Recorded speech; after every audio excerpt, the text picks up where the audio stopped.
Salam tandan berduri, semangat pagi untuk seluruh petani sawit swadaya. Jumpa lagi dengan channel Petani Sawit Milenial. Hari ini kita berada di kebun sawit yang baru segini tingginya. Jadi ini penanaman yang kedua ya di lahan ini. Ini tingginya baru segini. Ini buahnya mantap ya, seperti ini. Jadi ini semua sisinya hampir mengeluarkan buah semua. Namun yang di atas ini sudah mulai muncul bunga jantan. Saat ini di bulan Oktober 2020. Ini sepertinya pemupukan harus dilakukan kembali untuk kebun ini. Panen dilakukan sudah sekitar 5 hari yang lalu dan sudah diangkut sekitar 3 mobil ya, 3 mobil. Yang mobil ini kemarin 1 kali dan 2 kali dengan menggunakan mobil Briton. Untuk mobil L300 ini muatannya sekitar 2,5 ton ya kemarin yang kita angkut dari kebun ini. Ini TBS-nya cukup bagus kualitasnya. Kita lihat bentuk buahnya ini penuh dan padat seperti ini. Jadi kebun ini kemarin dipupuk menggunakan NPK 12, 12, 17. Untuk kondisi lahannya agak miring ya, tidak terlalu datar, ini miring. Tanahnya tanah ini ya, tanah liat. Kondisinya cukup bagus tanahnya. Yang mana untuk kebun yang di area sebelah sana, yang berbatasan dengan kebun ini, sebelah sana itu lebih cenderung berpasir. Sehingga beruntung sekali untuk pemilik kebun ini memiliki tanah yang bagus seperti ini. Sehingga produksi dari TBS yang dihasilkan juga cukup baik. Untuk pemupukan sebenarnya dosis yang diberikan masih kurang ya. Ini kemarin dari lahan seluas 19 hektar hanya diberi pupuk sebanyak 30 karung. Namun karena kondisi pohonnya baru berumur sekitar 7 tahun seperti ini masih banyak keluar buah. Seharusnya pupuk yang diberikan sebanyak 2 kg per pohon. Kalau kita berikan hanya 1 kg per pohon, untuk pohon yang seperti ini masih kurang pemupukannya. Seperti ini brondolan yang ada di TPH-nya. Dan ini ada buah tenera ya. Ini terlihat tenera. Jadi untuk jenisnya sendiri ini campuran sepertinya. Jadi ada yang di area sini sepertinya ini jenis lonsum ya. Karena kemarin di pembibitan di kebun ini ada 2 jenis. Yang pertama dari PPKS Dampi dan yang kedua dari lonsum, dari 2 pembibitan yang berbeda waktu penyamayainya. Jadi kondisi pohonnya baru seperti ini yang di bagian bawah. Untuk pemupukan kita sudah rekomendasikan untuk penggunaan NPK 13627 untuk pemupukan berikutnya. Seharusnya pemupukan harus dimulai di bulan Oktober ini karena pemupukan yang lalu dilakukan di bulan Mei tahun 2020.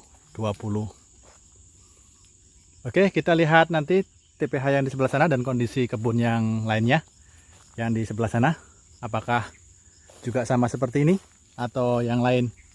Namun untuk informasi, sebagai informasi yang kita sampaikan untuk seluruh petani sawit swadaya, inilah kondisi pohonnya ya. Jadi pohon dari sawit jenis lonsum ya, seperti ini, dengan pelepah yang tidak terlalu besar dan warnanya hijau seperti ini, serta bentuk buah yang seperti ini. Untuk pemupukan sesuai dengan dosis anjuran, sesuai yang telah direkomendasikan oleh semua perusahaan.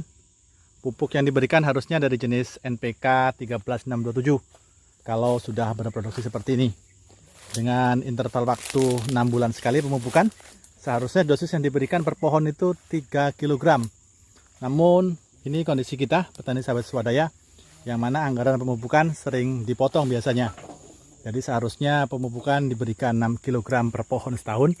Namun biasanya diberikan hanya 2 kg untuk pohon ini. Untuk kebun ini biasanya cuma diberikan 2 kg dan pemupukan selama 6 bulan sekali. Nanti kalau pemupukannya jarang, maka akan banyak sekali pohon-pohon yang tidak berbuah seperti ini. Karena ini sudah habis ya, buah yang bisa dipanen sudah habis dan di atasnya masih kosong. Seharusnya ini sudah masuk waktu pemupukan lagi, sehingga hasil panennya nanti akan tetap stabil di angka yang tinggi. 3? Ya, 9 ton 300. Nah, jadi panen untuk rotasi yang lalu keseluruhan kebun ini dapat 9 ton 300. Nanti kita lihat untuk panen kali ini dapat berapa totalnya.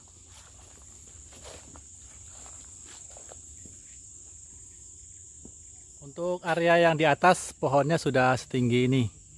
Buahnya yang ada di pohon nampak seperti itu. Masih cukup banyak buah yang ada saat ini. Namun bagaimanapun jadwal pemupukan harus tetap dilakukan secara rutin. Karena dengan pemupukan yang baik akan dihasilkan TBS yang maksimal. Seperti ini besar TBS yang dihasilkan dari kebun ini yang di bagian atas. Ini memang ada beberapa yang tetap masih kecil ya, karena memang waktu penanaman awal ada beberapa pohon yang mati dan disulam seperti ini. Yang seperti ini hasilnya TBS-nya. Jadi dengan ketebalan seperti ini cukup bagus ya TBS-nya, termasuk dalam kategori jenis Tenera. Jadi dengan penggunaan bibit unggul rata-rata atau sekitar 95% itu buahnya Tenera dengan hasil TBS yang maksimal ya. Produksi rata-rata untuk bibit yang unggul itu bisa mencapai 2 ton per hektar per bulan. Dan tentu saja untuk mendapatkan hasil seperti itu, pemupukan yang dilakukan harus secara rutin dilakukan dengan dosis yang tepat. Dosis pemupukannya harus mencapai minimal 6 kg untuk jenis NPK. Kemudian bisa lagi ditambahkan pupuk dolomit sebanyak 3 kg dan pupuk borat sebanyak 200 gram. Untuk tambahannya lagi, apabila lebih maksimal lagi hasilnya, maka bisa ditambahkan dengan pupuk KCL sebanyak 2 kg setahun.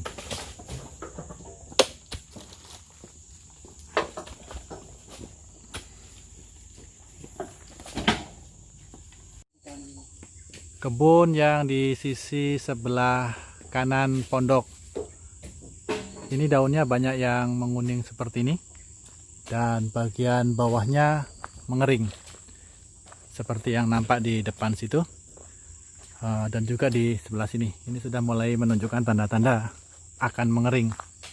Jadi kondisi seperti ini menunjukkan tanaman kekurangan unsur magnesium. Pemupukan yang diberikan harus ditambahkan jenis dolomit agar kebutuhan kalsium bisa terpenuhi dan daun-daun bagian bawah akan tumbuh normal. Untuk hasil panen yang di area ini TBS-nya sangat sedikit. Jadi produksi untuk yang di wilayah sebelah sini, sebelah kanan dari pondok, itu sangat sedikit karena memang kekurangan daun seperti ini. Jadi daun yang banyak menguning ini tidak bisa maksimal menghasilkan makanan, sehingga pertumbuhan buah tidak bisa maksimal.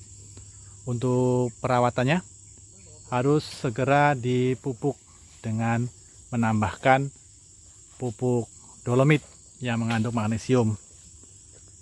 Dosisnya 2 kg per pohon untuk dolomitnya. Dan pemupukan juga perlu dilakukan karena ini TBS-nya sudah semakin banyak hasilnya.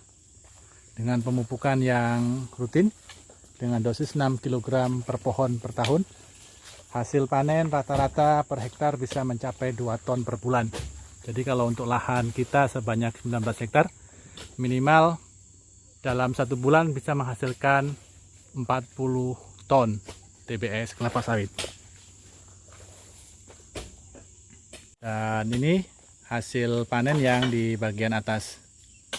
Jadi untuk kelapa sawit unggul memang bisa menghasilkan panen yang baik. Rotasi panennya 15 hari ya untuk kebun ini. Untuk panen yang kemarin menghasilkan 9 ton lebih, hampir 10 ton dari lahan seluas 19 hektar. Jadi rata-rata ini masih rendah ya produksinya. Berarti dia cuman 500 kilo ya per hektarnya. Memang kondisi ini cukup ini ya, masih kurang maksimal. Meskipun menggunakan bibit unggul, tapi kalau pupuknya kurang, produksinya tidak bisa standar. Karena dengan pemupukan sebanyak 1 kilo per pohon dengan rotasi pemupukan 6 bulan sekali, maka itu jumlahnya baru 2 kilo sepohon setahun. Sedangkan kalau kita ketahui dosis pemupukan ideal untuk kelapa sawit seharusnya 6 kg per pohon untuk menghasilkan panen dengan rata-rata 2 ton per hektar per bulan. Salam tandan berduri, sukses selalu untuk seluruh petani sawit swadaya.